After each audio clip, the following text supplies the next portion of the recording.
السلام عليكم يا اخوان، ما بتتخيلون فين انا، في احد المطاحن الهولنديه. رحت اشتري دقيق الحبه الكامله.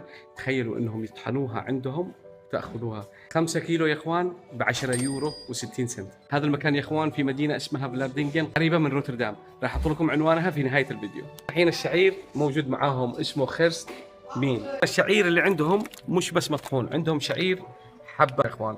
حتى يا اخوان محسن العجين اللي سالونا كثير عنه موجود عندهم يا اخوان. حتى الشوربه يا اخوان اللي احنا نستخدمها في اليمن، اللي هي شوربه من الحبه الكامله، موجوده معاهم اسمها تاربي خبروكن. تعالوا يا اخوان اخذكم معي جوله داخل المطحنه. Vroeger, deze molen is van 1790. Vroeger kwam hier de bakker voorbij met de paardenwagen, paard en wagen. En dan had hij graan bij hem en dat graan ging hier naar boven toe. En dat is een mixer. Dit is een mixer. Hier gaan verschillende soorten graan in en wordt het gemixt.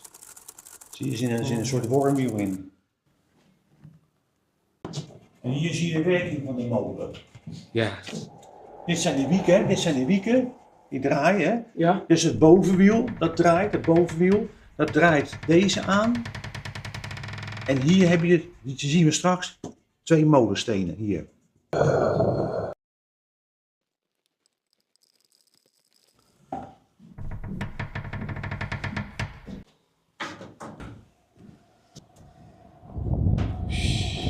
ما بتتخيلوا المكان من فوق يا اخوان، مره رهيب.